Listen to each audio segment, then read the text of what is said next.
Pekný dobrý deň, dámy a páni. Dnes iba v krátkosti k očistcu a k obhajobe tých nešťastníkov na druhej strane v miestnosti na špecializovanom trestnom súde.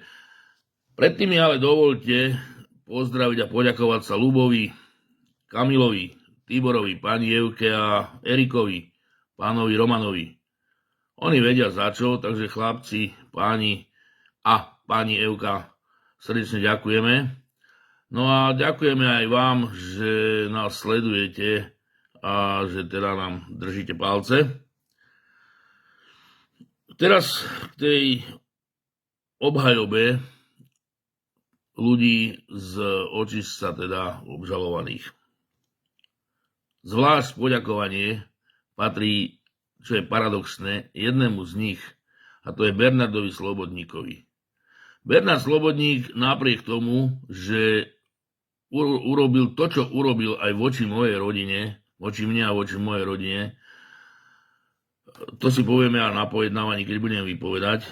Napriek tomu sa mu musím poďakovať, že sa nepostral a že ide konzistentne svoje výpovede a potvrdzuje ich z prípravného konania, aj keď treba s malými odchýlkami ako vo Váhostave, že či zobral 50 000 a dal ich hentomu alebo tomuto. Nuž, poviem vám pravdu, ja by som si tiež nepamätal pri toľkých úplatkoch po 10 rokoch, kde komu koľko čo išlo. Hlavne, keď si to nezapisuje ako istý pán z kauzy Alobal.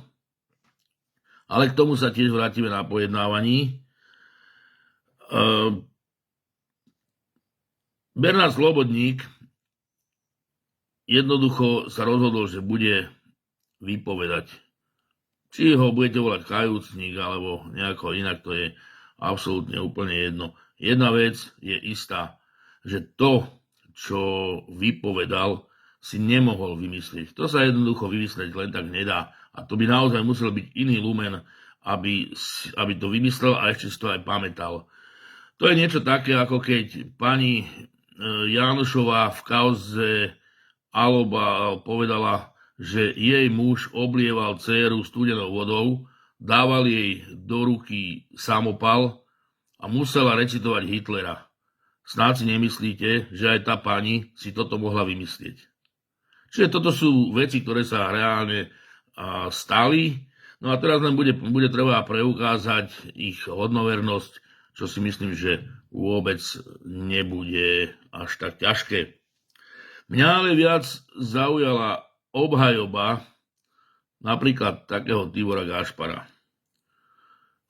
Tvrdí, že nikdy na 6. poschodí sa nestretával s tými svojimi ďalšími kumpánmi obžalovanými v očistci. Nož toto je taká obhajoba ako dvojročného chlapca, ktorý sa s prepáčením posral a stojí teraz niekde v kúte a čaká, či mu matka na to príde alebo nepríde. Takže je to ale jeho štýl a súčasť obhajoby, takisto je prezentácia pred novinármi, keď on s nimi komunikuje, doslova a do písmena ho vyháňa od novinárov jeho dvorný advokát Para. A tento advokát samozrejme, že nechce, aby čokoľvek hovoril Gašpar novinárom a už vôbec nechce, aby niečo hovorili tí ďalší traja, ktorí ich obhajuje, ktorí v súdnej sieni sedia za ním. Prečo a akú majú stratégiu, to vie len on. Počkáme si nakoniec, blížime sa k tomu. No a ďalším do partie so zvláštnou obhajobou je bývalý špeciálny prokurátor Kováčik. Stále dokola opakuje, že nevie, čo robí náš špeciálny, prečo tam je, za čo tam je. To neviem ani ja. Pretože pravdu povediac, Kováčik by nemal sedieť na špeciáli medzi obžalovanými, ale v base medzi odsúdenými, tam, kde už raz bol. A kde predpokladám, že skončí znova. Tento pán mal tak krátku pamäť, že si pri tých všetkých svojich špinavostiach, ktoré robil vo funkcii špeciálneho prokurátora nepamätá ani to, kde čo komu podpísal. On si nepamätá napríklad len jednu takú vec, že neexistuje penzión, ktorý je na liste vlastníctva, ktorý on podpísal, že tam je. Opakujem, neexistuje penzión, ktorý je zapísaný na liste vlastníctva do dnešného dňa. Napriek tomu, že dotyčný pán mal zaň vrátiť peniaze platobnej agentúre, tak tento špeciálny sa podpísal pod to, že je všetko v poriadku, že to tam funguje a že tam penzión je.